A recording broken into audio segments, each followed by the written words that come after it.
नमस्कार। संधि का प्रकरण चल रहा है और संधि में है विसर्ग संधि। विसर्ग संधि के हम में रूतव, विसर्ग संधि में हम रूतव ऊतव दो पढ़ चुके हैं। तीसरा आज का है सत्व संधि। सत्व संधि, सत्व संधि नाम से ही जाना जाता है कि से इसमें भूमिका है। अब देखते हैं, जब विसर्ग के बाद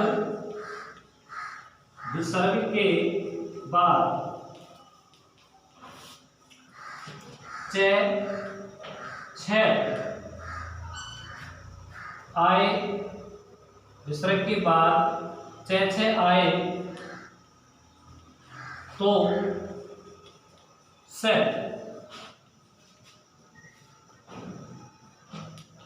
थे का स, थे का स, से का स,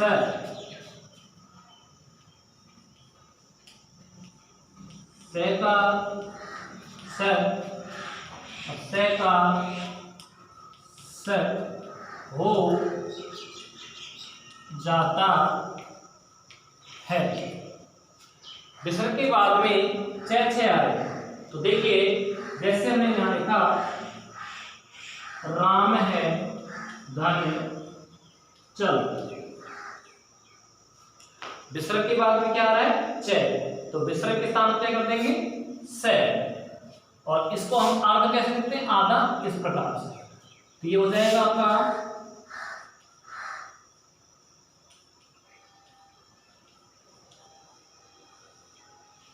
जैसे हमने लिखा राम धन च, इसको हम कैसे लिखेंगे रामश्च। जैसे हमने लिखा कभी चलती, तो कैसे लिखेंगे कविशर चलती। आगे देखते हैं, जैसे हमने लिखा कह धन चित, इधर को मात्रा एक ही है, इधर को आ जाएगी कश्चित। जैसे हमने यहां पर लिखा नी धन छल, याद है, तो हम इसका कर देंगे निश्चल। तो ये तो हमारा टॉपिक ये हुआ कि छ के बाद आने पर से। अगला हमारा है थे का से।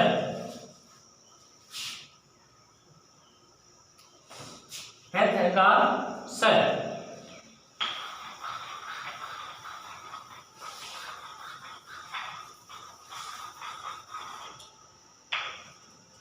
थे का से में लिखेंगे, जैसे हमने लिखा नमे धन ते, विसर्ग के बाद में क्या आ रहा है तैयार, तो ये हो जाएगा नमस्ते,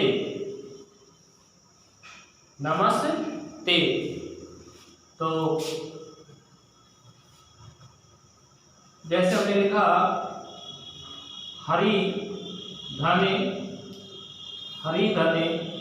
प्रातः, आपको देखना है कि तय कैसे बना है, तय हमारा बना है तय और वैसे, आगे तय बना है तो हम इसका क्या कर देंगे स, हरीश प्रातः। जैसे लिखा कै धन ते, ये हो जाएगा कश ते। जैसे लिखा बाल है तिष्ठति, तो विसर्ग के बाद हम तैयार है मात्रा इधर को आ जाएगी,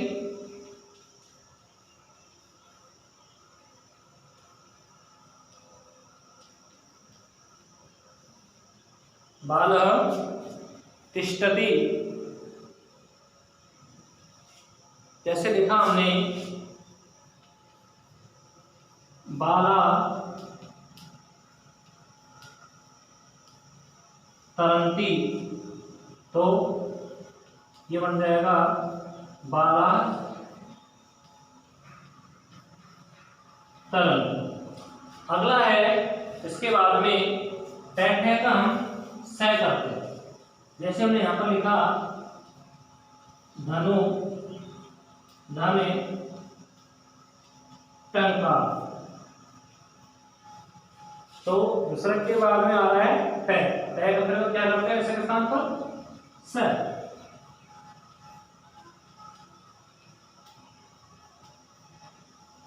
धनुष टंका। ये तो हमारे हुआ कि चैचे आने पर से, टैठे आने पर और टैठे आने पर। अब हमारा अगला चलता है कि से आने पर।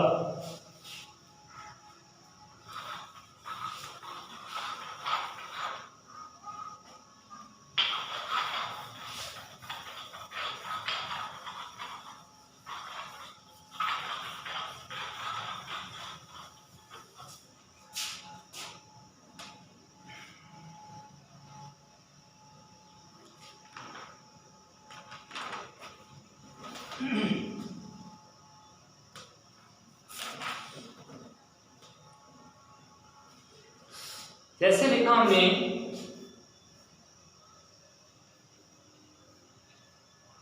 हरिधन, पहला हमारा ये चल रहा है, हमने यहां लिखा निधन सा, विसर्ग के बाद में क्या आ रहा है? से। तो विसर्ग के स्थान पर ये से हो जाएगा निशा। जैसे हमने अगला लिया हरिधन सेते, विसर्ग के बाद में क्या आ रहा है? से। तो हम इसके स्थान पर क्या कर देंगे? से। आगे चलते हैं से। जैसे हमने यहां लिखा रामेधन षष्ठ, विसर्ग के स्थान में, विसर्ग के बाद क्या है? से। विसर्ग के स्थान में क्या हो जाएगा? से।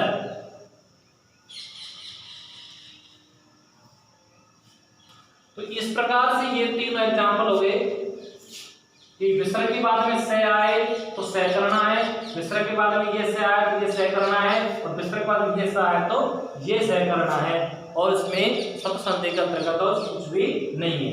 अब सब विसर्ग संधि का अगला लास्ट पॉइंट है, वो है विसर्ग लोप संधि। विसर्ग लोप संधि वही है जो नियम अपन पढ़ चुके हैं, उनके अलावा जो हटके नियम है वो विसर्ग लोप संधि के अंतर्गत आ जाता है। जो नियम हमने ऊतक संधि के अंदर पढ़ा है, विसर्ग लोप संधि,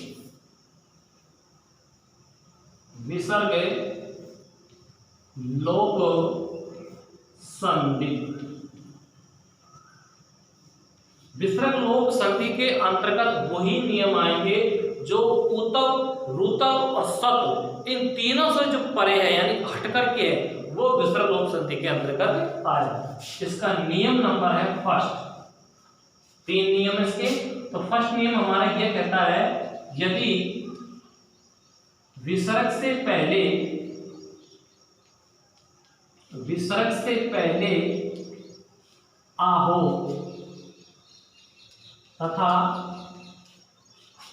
विसर्ग के बाद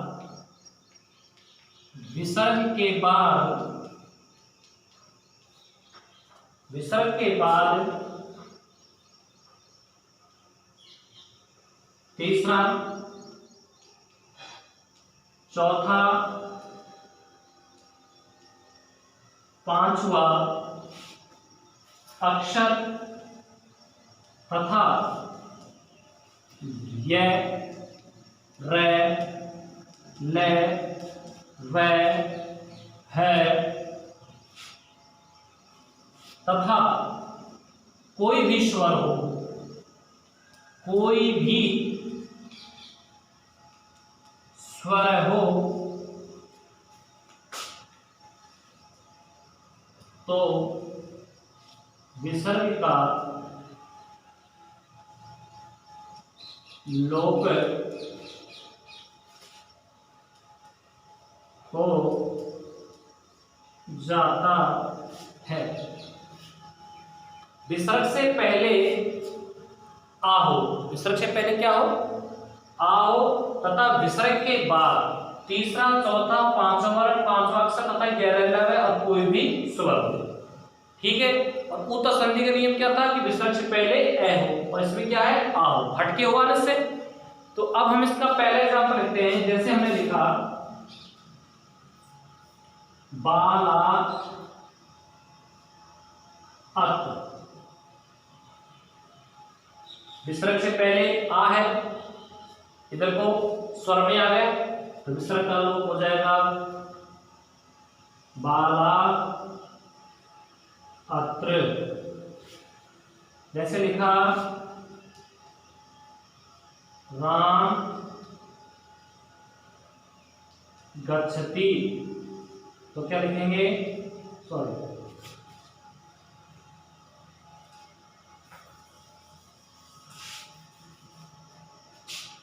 जैसे लिखा बाला गच्छन्ति, बाला गच्छन्ति, तो हम क्या लिखेंगे, विसर्ग से पहले आ है और इधर को आ गया तीसरा अक्षर, तो बाला गच्छन्ति। जैसे लिखा वृद्धा यान्ति, वृद्धा यान्ति, विसर्ग से पहले आ है, इधर को अपन आ गया ये, तो ये हो जाएगा वृद्धा यान्ति, वृद्धा यान्ति। जैसे हमने लिखा ता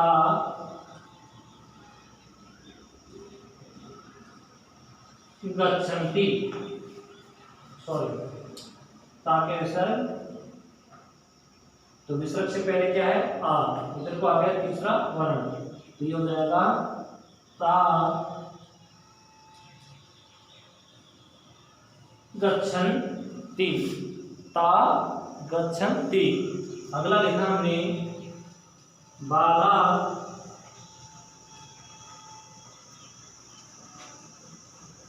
हसन्ति, विसर्ग से पहले क्या है, आ है, इधर क्या आ गया है, आ गया, तो ये लोप हो जाएगा बाला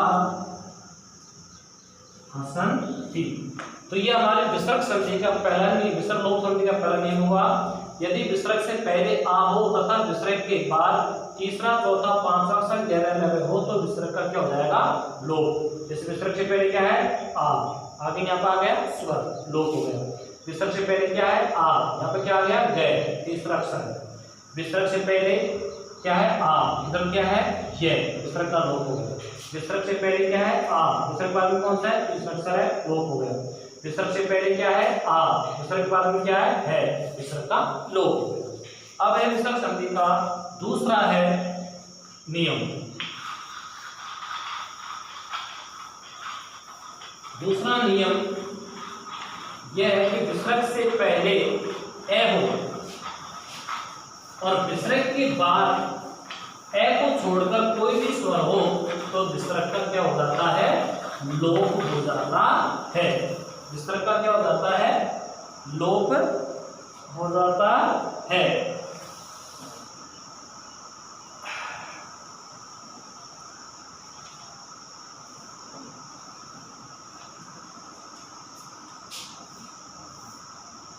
विसर्ग लोप संधि,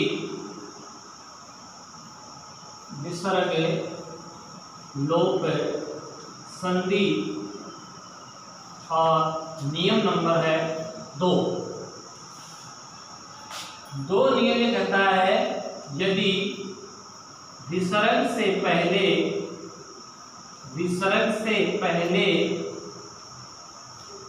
ए हो तथा विसर्ग के बाद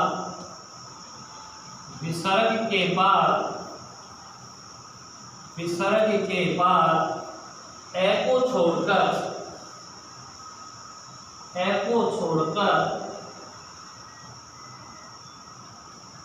छोड़कर कोई भी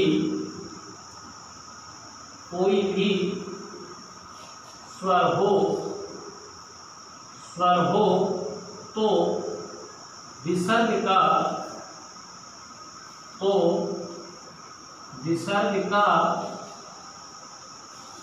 लोप हो जाता है। विसर्ग से पहले ए हो तथा विसर्ग के बाद ए को छोड़कर कोई भी स्वर हो तो विसर्ग का क्या हो जाता है? लोप हो जाता है। जैसे हमने यहां पर लिखा राम है आगच्छ, जो पहले की संधि है उनके नियमों को हटके है। अब विसर्ग से पहले ए है और विसर्ग के बाद आ है। अगर विसर्ग के बाद भी यहाँ ए हो जाता तो ये तो संधि का ख भाग हो जाता। तो क्या है, विसर्ग से पहले ए और विसर्ग के बाद ए को छोड़कर, केवल ए नहीं होना चाहिए, ए हो तो उत्तम संधि हो जाती है। तो अब इसमें क्या कर देंगे, विसर्ग के बाद में क्या है तो इसका लोप हो जाएगा। तो यहाँ लिखेंगे राम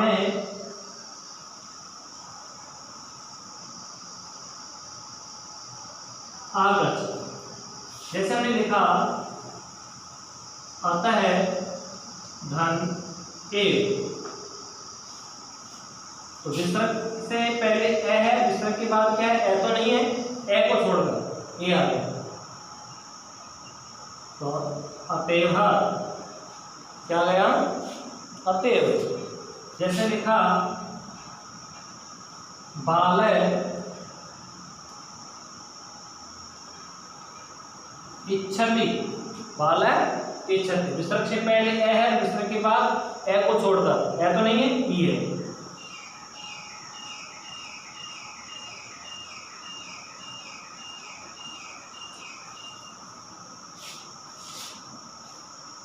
कृष्ण में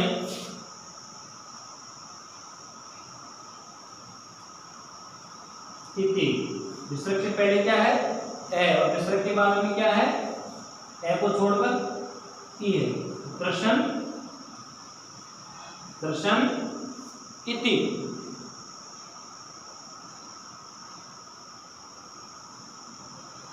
तो इस प्रकार से ये विसर्ग संधि का दूसरा नियम हुआ। यदि विसर्ग से पहले ए हो और विसर्ग के बाद ए को छोड़कर कोई भी स्वर हो तो विसर्ग का लोप हो जाता है। अब विसर्ग संधि का तीसरा नियम है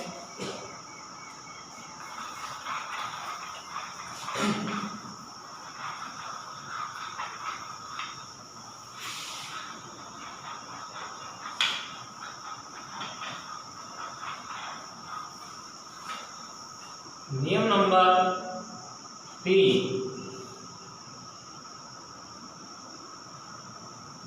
नियम नंबर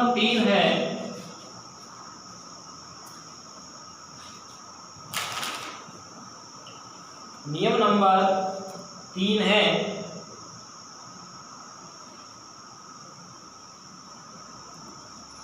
विसर्ग के बाद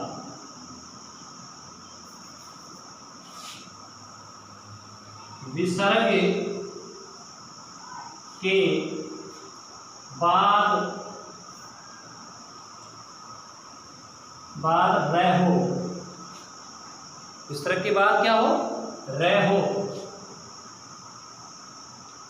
तो विसर्ग के बाद रह हो तो विसर्ग का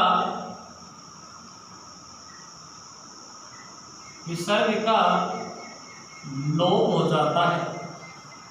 विसर्ग के बाद रह हो तो विसर्ग का लोप हो जाता है,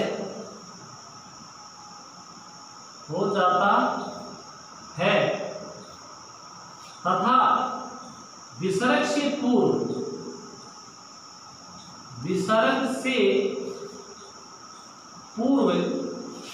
ह्रस्व स्वर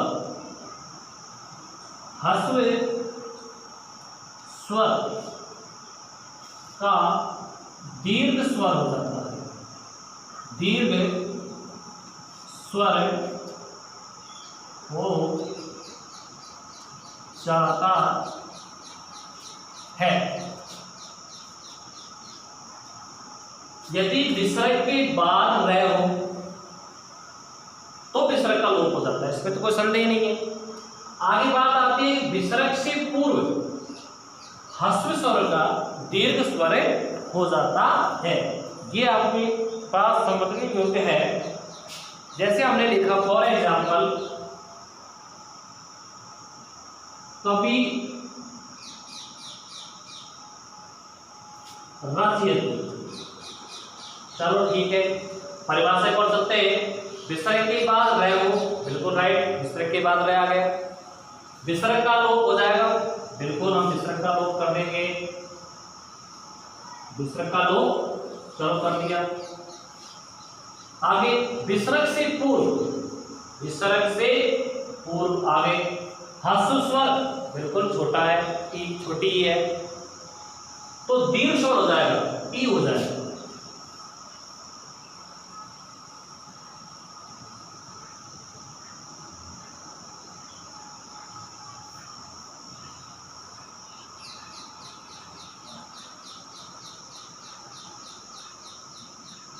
विसर्ग से पहले रह हो तो विसर्ग का लोप हो जाएगा, और विसर्ग से पूर्व जो ह्रस्व स्वर है उसका दीर्घ हो जाएगा, यानी बड़ा हो जाएगा। जैसे हमने यहां लिखा हरि रम्य, विसर्ग से पहले, विसर्ग के बाद रह आ गया, राइट पे विसर्ग का लोप करते हैं। विसर्ग से पहले किया ह्रस्व, इसका दीर्घ कर दें।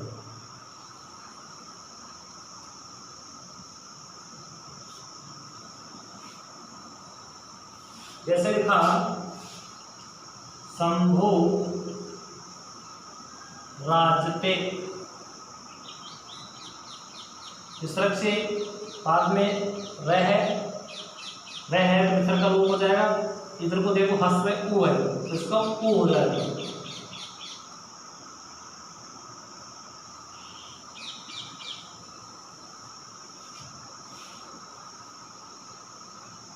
जैसे है उन्हें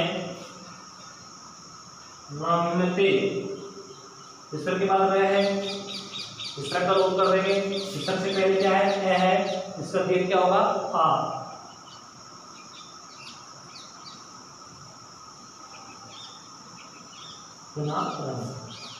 तो यहाँ पर हमारे संधि का जो प्रकरण है वो होता है समाप्त, और अब हम कल से जो है वो चलाएंगे समास। नमस्कार।